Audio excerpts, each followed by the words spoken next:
역사적인 날이야. 네. 다음은 누구 구속시켜야 되죠? 다른 이제 재벌들도 순차적으로 조사 대상에 오른다고 하는데요. 최고의 거두를 잡아 넣기 때문에 나머지 잔챙이들은 좀 쉽게 딸려오지 않을까. 그리고 영장 청구라든지 구속이 일사천리로 진행되지 않을까. 15개 재벌들 30억 40억씩 퍼냈던 놈들은 모조리 법적 책임을 물어야 된다라는 좋은 전례를 만든 거죠. 법원에 들어갈 때만 하더라도 난 이재용이 저기 국가원수인 줄 알았어요. 막 태극기를 막 흔들면서 사람들이 어서 들어가라고 막 환송을 하고 있대. 삼성공화국의 국가원수잖아요. 그러니까 나 세상에 구속대로 들어가는 피의자한테 태극기 흔들면서 보내주는 이런 훈훈한 경우를 내가 처음 봤거든. 아니 왜 옛날에 정봉주 같은 경우에도 이렇게 막 환송해주고 그랬잖아. 여기 정봉주는 꼼짝없이 1년 살았는데 얘는 죄질이 무거우니 최소한 15년은 살려야 쓰겠다. 글쎄, 그 뇌물죄가 적용이 되면 아주 중형을 원치 못하는 상황인 거잖아요. 죄가 세 가지더라고요. 뇌물죄도 있고 외국환 관리, 외환 관리 내보낸 것도 있고, 그 다음에 이제 말 사줄 때 말을 허위 문서를 통해갖고 가격을 흐렸어. 그래가지고 그 이제 허위 문서 계약까지 최소한 3개 정도의 법이 걸려 있는데 아무리 못해도 10년 이상은 구형 받을 수 있는 형이라고 그러더라고요. 근데 이제 또 모르지. 들어가서 1년 만에 막 심신불안으로 인한 심각한 공황장애로 또 병보석이 될 수도 있긴 하겠지만 어찌 됐거나 이번 구속은 재계한테는 큰 경고를 줄 수 있는 굉장히 중요한 사건으로 또 그런 그 새로운 재계 관계를 만들어갈 수 있는 단초로 작용을 할 거라는 면에서 굉장히 긍정적으로 받아들여야 될 것 같아요. 70년 동안 해내지 못했던 드디어 특검이 이걸 최순실 여사가 해내네. 이건 어쨌든 저는 1200만이 넘는 국민의 민심을 반영한 초특급 특검이 진행함으로 인해서 구속됐다. 대한민국 일대 재벌을 구속시켰다는 건데 심상치가 않습니다. 지금 이재용이 간단치가 않아요. 지금 뇌물공여죄와 특경법상 횡령죄에도 들어가 있고 국회 위증죄까지 들어가 있어서 사실상 이것이 봐주기가 아니라면 종신형에 가까울 정도로 큰 사건이고요. 실제로 이제 문제는 이게 있어요. 1차 때 차라리 구속돼 버린 게 훨씬 나았다는 그러니까. 거예요. 근데 1차 때 구속됐어야 되는데 이게 특검의 신경을 건드려 버리는 겁니다. 건드려서 보강 수사를 해서 죄질이 늘었어. 많아졌어. 네, 한 가지 지금 제가 얘기한 것 중에 하나가 자금 세탁까지 들어가요. 하나가 더 들어가요. 그러니까 말과 관련해서 사고 팔고 하다가 그 돈을 회사로 기속시키지 않고 회의 떼돌림으로 인해서 그 돈이 또 비자금 반출까지 죄가 걸려서 굉장히 지금 어려운 것이고요. 처음에는 76억 정도밖에 안 됐는데 실제 지금 특검이 증거를 확보한 게 230억 대개입니다, 지금. 그러니까 처음에 들어갔으면 76억밖에 안 됐어. 원래 총 450억 되는 거잖아요. 그러니까, 이미 지불하지 않는 거는 빼더라도, 어쨌든 말값하고 어떻게 합쳐서 한 230억 되기 때문에 종신형을 지금 최소 10년 이상 아닙니까? 거기다 위증죄 더해야죠.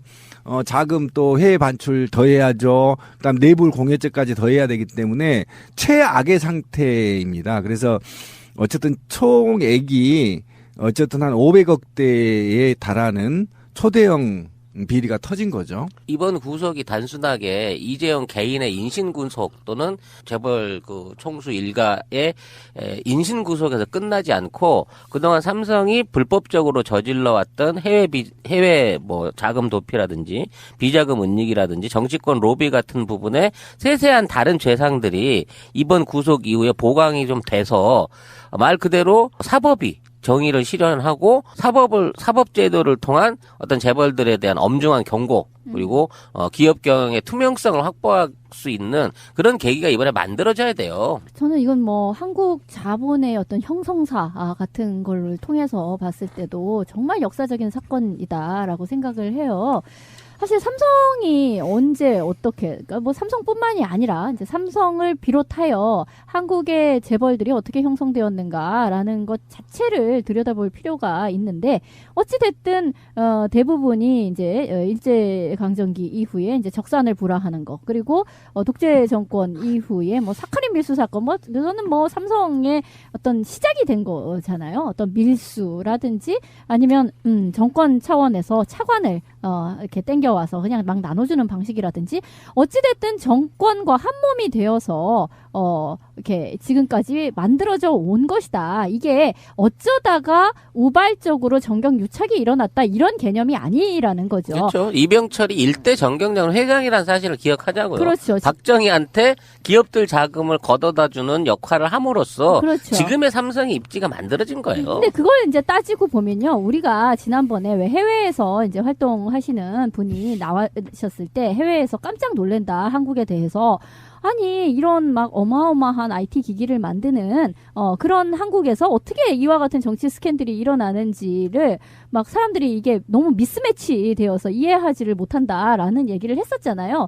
그럴 때 이제 옆에 신비님이 그게 다 삼성 때문이다고 얘기를 했는데 사실 맞아요. 이게 지금 가지고 있는 이 한국이 엄청난 IT 기술 등등을 보여주고 해외에 그렇게 잘 나가는 기업임에도 불구하고 그러니까 그런 것을 만드는 그런 거대 자본 임에도 불구하고 어째서 이런 정치 스캔들이 일어나는가 정치적으로 왜 이렇게 후진적인가라는 것은 분리할래야 분리할 수 없는 삼성이라는 거 안에 하나의 몸통으로 들어가 있는 문제라는 거죠. 그 동전의 앞뒷면과 같은 거였다. 한국이 나름대로 수출에 전 세계적으로 뭐 한 13위 정도에 올라가 있고 이와 같은 고도 성장을 이룬 나라임에도 불구하고 정치는 왜 저렇게 후진적이냐라고 했을 때 이거는 별개의 것이 아니라는 거죠. 정치와 한 몸이 되어서 최저임금 후려쳐 가면서 심지어 연금 국민연금 후려쳐 가면서 삼성가 같은 그런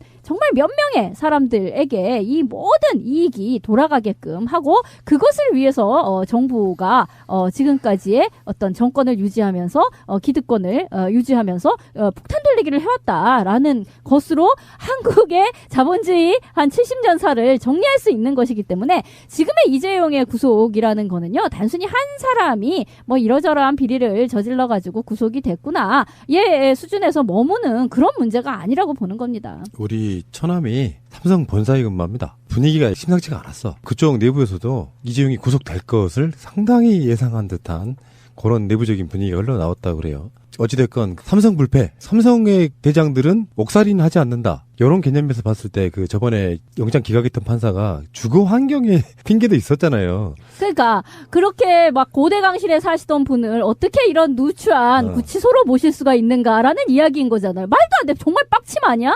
아니 법 앞에 평등하다는 게 뭐야? 그런 거 없다는 거잖아요. 황실. 이를테면 거의 황족으로 대우를 하겠다는 얘기밖에 안 되는 건데. 근데 저는요, 이재용이 이제 구속되는 것이 가장 어떤 중요한 꼭지점을 넘은 사건이라고 보고요. 그렇다면 당연히 따라오는 수순 중에 하나로서 박근혜가 청와대에서 탄핵 인용과 동시에 바로 수갑을 차고 철컹 수갑을 차고 양쪽에 누가 이렇게 딱 끼어가지고 검찰청으로 압송되는 바로 그 그림을 상상할 수 있는 거죠. 네, 아무튼 뭐 구속 이후의 보강 수사를 통해서 삼성에 대한 또 다른 비리가 밝혀지길 기대하면서 아무튼 뭐 기분 좋은 뉴스를 전했다는 느낌으로 앞으로 특검의 활약을 더 지켜봐야 될 것 같습니다. 이재용 부회장 구속으로 박 대통령 측에도 비상이 걸렸습니다. 뇌물죄 수사 방어에 집중하는 것으로 보입니다. 김웅래 기자입니다. 이재용 부회장의 구속 소식에 박 대통령 측은 크게 당혹해하고 있습니다. 박 대통령을 겨냥한 특검의 뇌물죄 수사가 탄력을 받게 됐고 헌법재판소의 탄핵 심판에도 영향을 미칠 수 있기 때문입니다.